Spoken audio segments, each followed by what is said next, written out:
Bismillahirrahmanirrahim.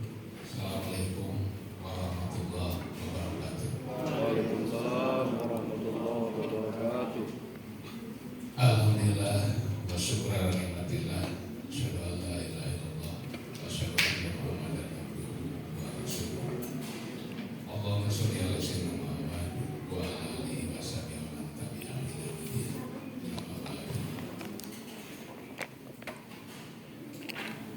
Qala ta'ala karim wa a'udzu billahi minasyaitonir rajim. Bismillahirrahmanirrahim. Iqra bismi rabbikal ladzi khalaqal insana min 'alaq. Iqra wa rabbukal akram alladzi 'allama bil qalam. Alladzi 'allama bil qalam.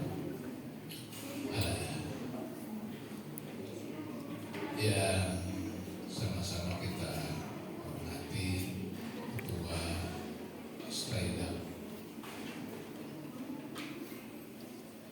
Dr. Kiai Haji Asep Rifki. Sami namanya Asep.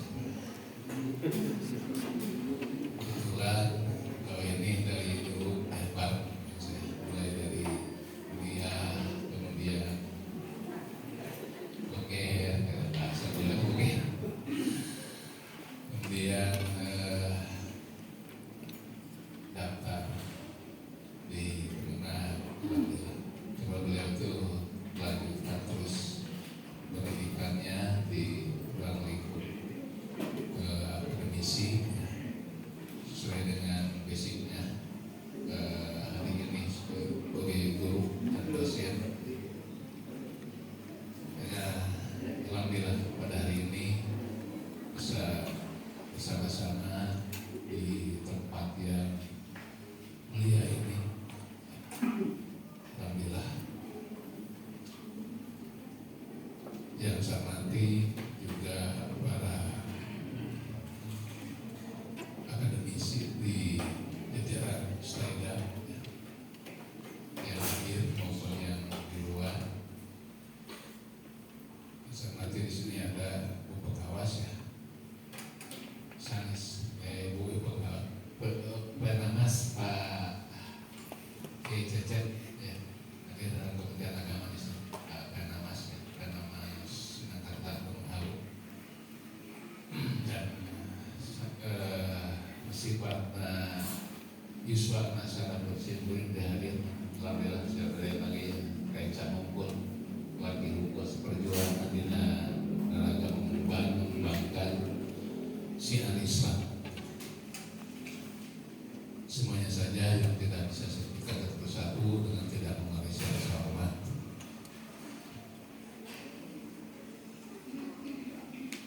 Saya merasa dari tadi masuk merasa terharu ya, ingat ke beliau ya, almarhum. Terus terang saya pun merupakan orang yang selalu oleh beliau juga di saya guru ya, bergelar ini tahu persis pembelian tanah ini, tahu persis pembelian tanah ini, dan alhamdulillah sekarang sudah hampir selesai. Beliau almarhum dan keluarganya kita doakan ya, mudah-mudahan beliau selamanya mendapatkan tempat yang terbaik di sisi Allah Subhanahu wa taala. Ya Allah, barakatul kitab al-Fatihah.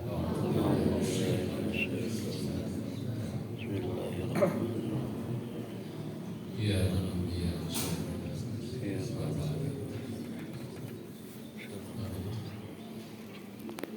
kami dari Kementerian Agama Pak Dr. merasa bangga, merasa dengan berdirinya Staida dan sekarang sedang proses untuk menuju kepada institut ini. Alhamdulillah merupakan perguruan tinggi yang ada di Kabupaten Bandung Barat yang jadi ikon Kabupaten Bandung Barat dalam mencerdaskan anak-anak bangsa yang ada di Kabupaten Barat. Dan ini muncul berada di Ciamplas dengan perjuangan melalui warna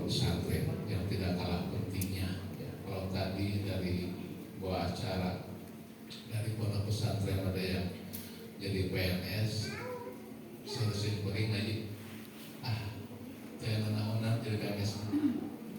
Justru dari pondok pesantren ini yang sekarang kita lihat di dalam bala menampung beribu-ribu santri, kemudian juga menampung para asatid dan juga para dosen yang tentunya ini sangat jauh dengan PNS. Kelebihan pondok pesantren ini, kelebihan kiai ini bisa mendatangkan orang-orang yang mencari pekerjaan, membuka lapangan kerja di dunia pendidikan dan juga di dunia pesantren. Ya, alhamdulillah. Jadi kebanggaan pondok pesantren ini justru mencetak kader-kader yang bisa membuka lapangan kerja baik dalam dunia pendidikan maupun dunia usaha. Jadi yang patut kita banggakan. Dan bukan itu saja, kita ingat juga bahwa NKRI ini berdiri ajeng sampai hari ini karena perjuangan para ulama. Kami bergerak, tidak bisa dipungkiri. Makanya sangat wajar ketika beberapa 3 tahun kebelakang pemerintah, dalam hal ini pemerintah pusat, memberikan penghargaan kepada para ulama, para pesantren dengan lahirnya undang-undang pondok pesantren. Ini sangat wajar, malah semestinya sejak dulu kala, semestinya. Tapi alhamdulillah seiring dengan karena ada yang dari pesantren menjadi wakil presiden, ya, ini pentingnya dari pesantren itu menjadi yang bisa membuat kebijakan, Pak, yang sering kita sebut dan kita dengar, Abah Dr. Kiai Haji Ma'ruf Amin ini, sehingga bisa melahirkan undang-undang pondok pesantren dan bisa melahirkan perpres terkait pesantren yang itu harus ditindaklanjuti oleh gubernur dan bupati wali kota terhadap kebijakan undang-undang pondok pesantren dan perpres pesantren ini. Ini barangkali sekali lagi kami di Kementerian Agama sangat bangga dengan adanya pondok pesantren di Cihampelas, kemudian adanya perguruan tinggi yang sedang terus berjuang untuk menuju university. Ini luar biasa wakaf yang bukan dianggap hal yang sepele, mencerdaskan anak-anak masyarakat kabupaten bangsa yang dari sinilah nanti akan muncul orang-orang yang berkepribadian intelektualitas dan berkepribadian punya akhlakul karimah. Kenapa? Karena di sini tentunya bukan hanya tadi dibangun intelektualitasnya saja, nadrohnya saja, pikirannya saja, tapi di Staidab Cihampelas ini dibangun tadi saya barusan dengar sambutan dulu, ada tasawufnya, ada belajar sebelum untuk khusus untuk para dosennya diadakan pengkajian kitab bunuh. Ini yang luar biasa, yang belum tentu di universitas-universitas sekarang yang sudah kita tahu yang berada di wilayah Jawa Barat belum tentu bisa seperti di sini. Ini artinya apa? Artinya bahwa Staidab Cihampelas ini ingin membangun, mencerdaskan, bukan hanya mencerdaskan nadrohnya saja, tapi dengan kolbiahnya. Ketika nanti mahasiswa-mahasiswi dari Staidab ini sudah selesai melaksanakan pendidikan secara regulasi semesternya, akan melahirkan orang-orang yang hebat, akan melahirkan ketika dipercaya menjadi orang-orang yang duduk di pemerintahan akan menjadi orang-orang yang amanah dan tanggung jawab dengan kualitas keilmuan yang ada dari pondok pesantren, dari Stadium ini.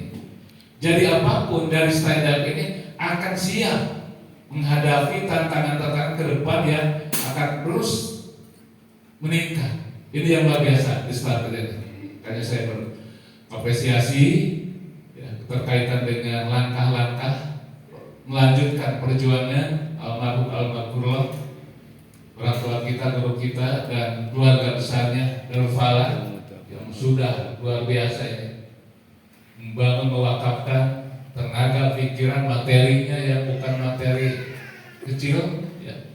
Mudah-mudahan selamanya keluarga Darul Falah ini oleh Allah Subhanahu wa Ta'ala diberikan keberkahan. Amin. Ya Allah ya Rabbal Alamin. Bapak dan Ibu, Pak Ketua dan jajarannya Sivitas Akademik dari Stadium, tentunya seiring dengan judul di depan kita terkait pemberian beasiswa bagi mahasiswa yang ada di Stadium ini, seiring dengan itu Kementerian Agama Republik Indonesia dengan beasiswanya yaitu Indonesia Bangkit yang sudah dimulai tahun 2022 mulai dari September tanggal 12 sampai tanggal 20 pendaftarannya. Kementerian Agama membuka bagi yang dari pondok pesantren, kemudian dari madrasah dari perguruan tinggi Islam untuk melanjutkan ke tingkat jenjang yang di atas S1, kemudian S2 dan juga S3 melalui program beasiswa Indonesia Bangkit. Tentunya yang dilaksanakan oleh Kementerian Agama Pusat melalui Dirjen Pendis ini salah satunya yaitu tadi membantu pemerintah untuk mencerdaskan anak-anak bangsa yang ada di Indonesia ini. Nah, seiring dengan sekarang dari Stadium ini untuk mendorong mahasiswa, mendorong masyarakat yang tidak mampu tapi punya kecerdasan untuk keinginan melanjutkan perguruan, melaksanakan menuntut ilmu di perguruan tinggi Stadium ini, tentunya ini seiring sejalan dengan program Kementerian Agama. Kedepannya barangkali yang dari Stadium ini untuk melanjutkan S2 terkait dengan beasiswa, silahkan bisa melihat di dalam website Kementerian Agama Republik Indonesia Dirjen Pendis Beasiswa Indonesia Bangkit. Di situ bisa mendaftarkan diri dan tesnya juga melalui lab, dan kemudian aturan-aturannya, tahapan-tahapan juga sudah disebutkan di situ. Ini semuanya tentu terkait dengan layanan digitalisasi. Kementerian Agama ada 7 program prioritas terkait dengan layanan kepada masyarakat itu, salah satunya digitalisasi.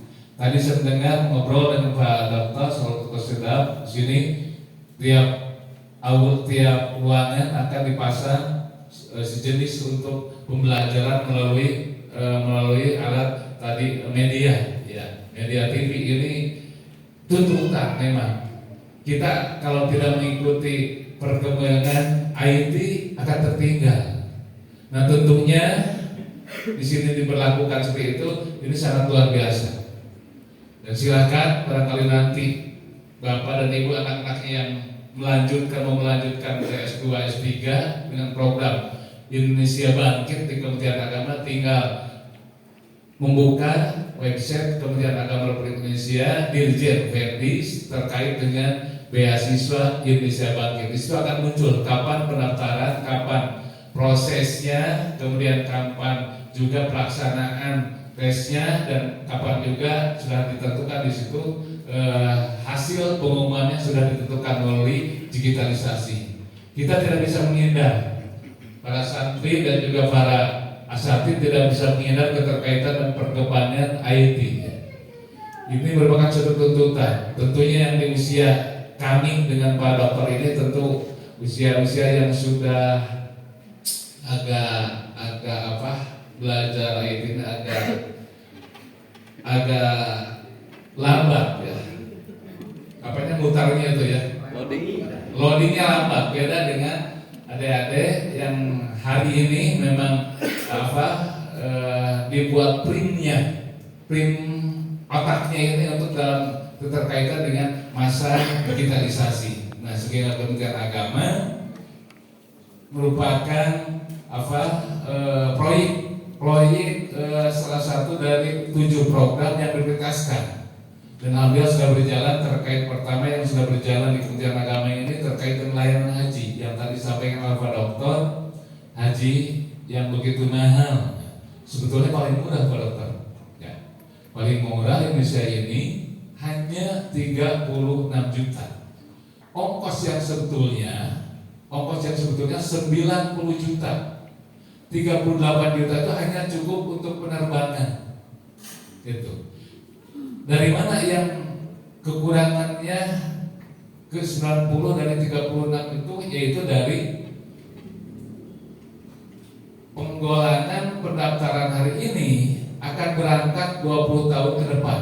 KBB ini waiting listnya ketika Pak Dokter berangkat hari ini nunggu 20 tahun ke depan. Nah, nunggu 20 tahun ke depan itu dikelola oleh BPKH, Badan Pengelola Keuangan Haji, bukan oleh Kementerian Agama. Kementerian Agama tidak mengurus, tidak memegang uang. Jadi ada badan khusus yang mengelola keuangan haji, sehingga jamaah yang daftar hari ini berangkat 20 tahun ke depan, sehingga kekurangannya untuk hotel di Mekah, di Madinah, untuk makan di Mekah, makan di Madinah, kemudian transfer di Mekah, di Madinah, dan juga layanan-layanan di tempat-tempat peribadatan di Mekah dan di Madinah, itu yang kekurangan itu dari situ. Paling murah di sini. Nah, itu semuanya berarti hanya sekedar informasi tadi menyikapi yang disampaikan oleh Pak Dokter.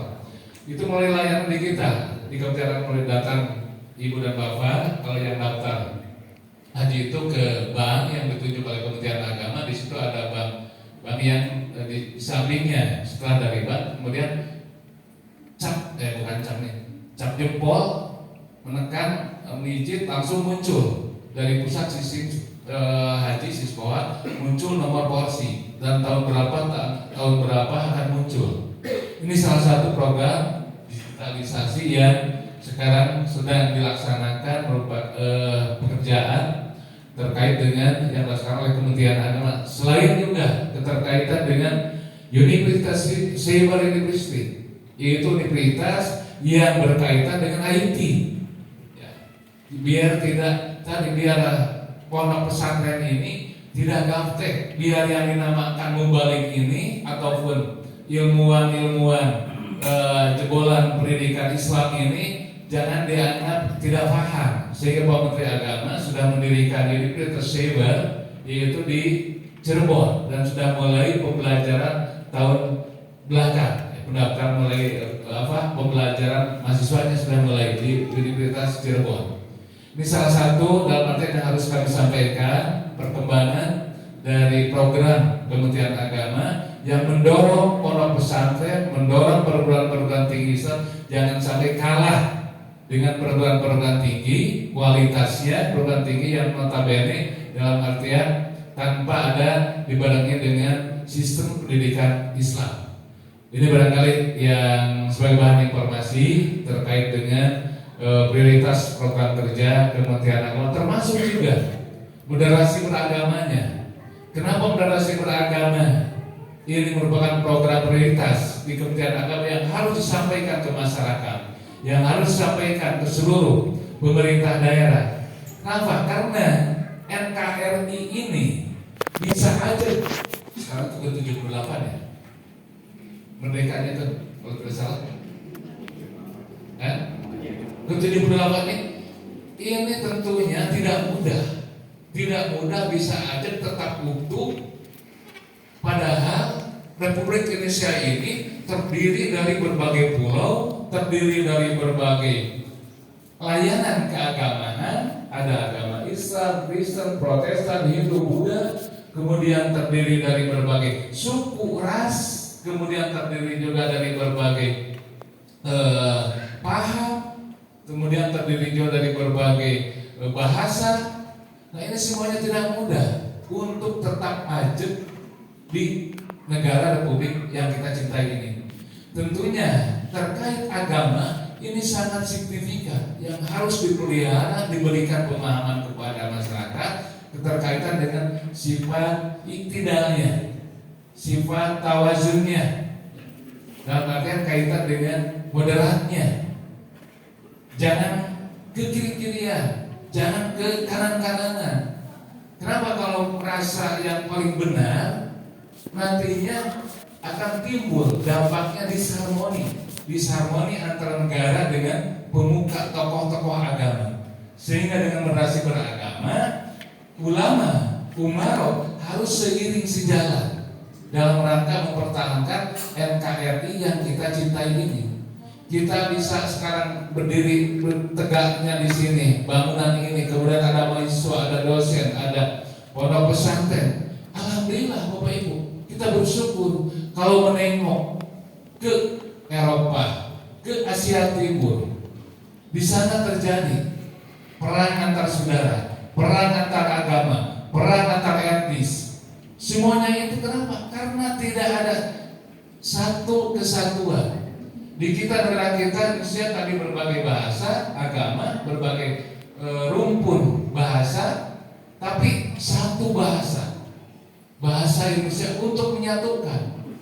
Ini di sini hadir Kementerian Agama keterkaitan dengan menyampaikan moderasi ini sangat penting dipahami oleh perguruan tinggi juga sekarang UIN yang terus menyampaikan pentingnya mahasiswa-mahasiswi UIN memahami keterkaitan dengan moderasi ini, moderasi beragama. Bukan ajarannya yang dimoderasi itu, pemahamannya, pemahaman beragama.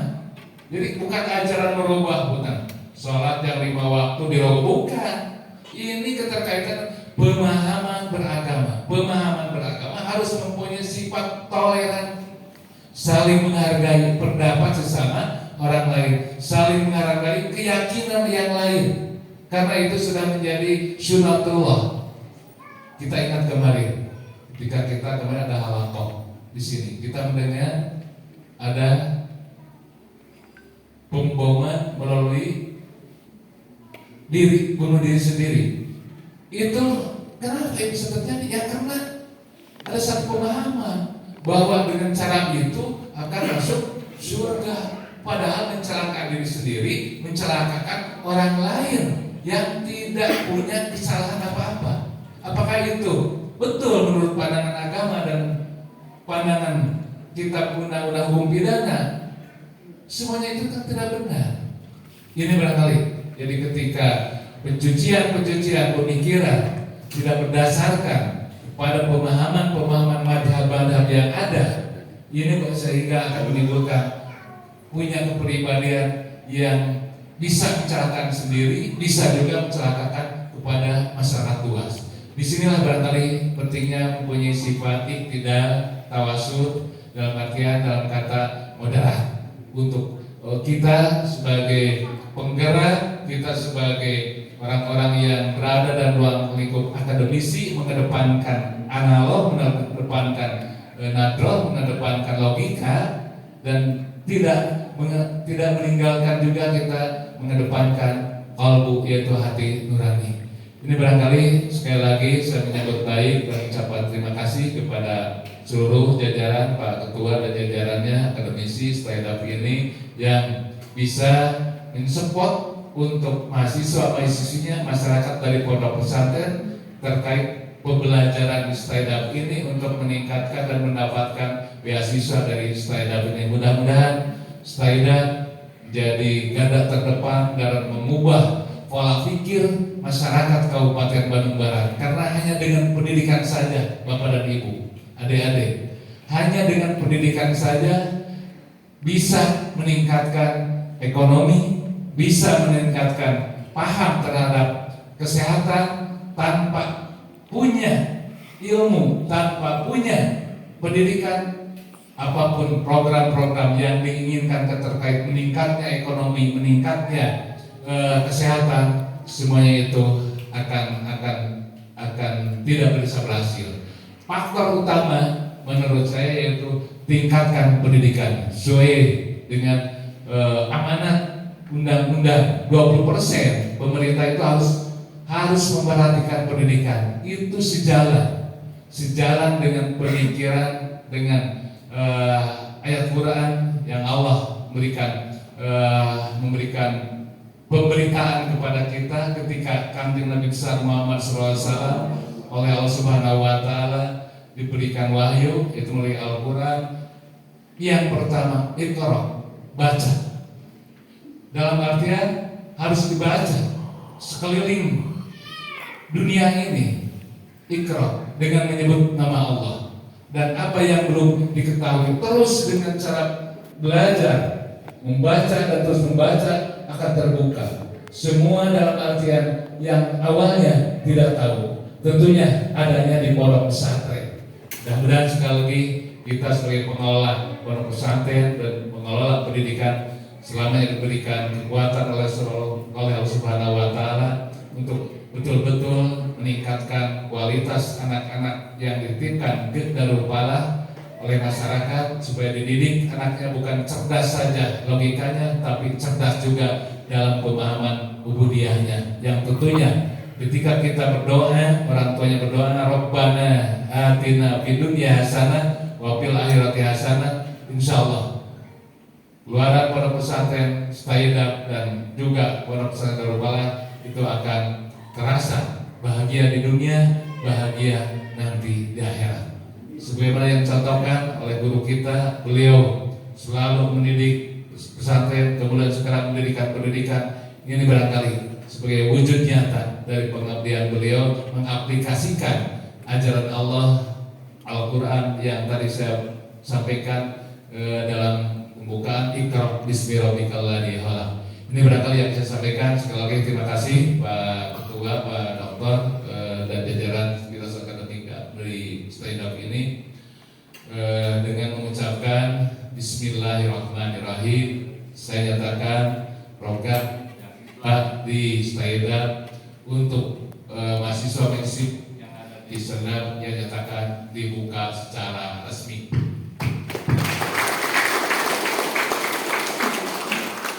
Akhirul kalam,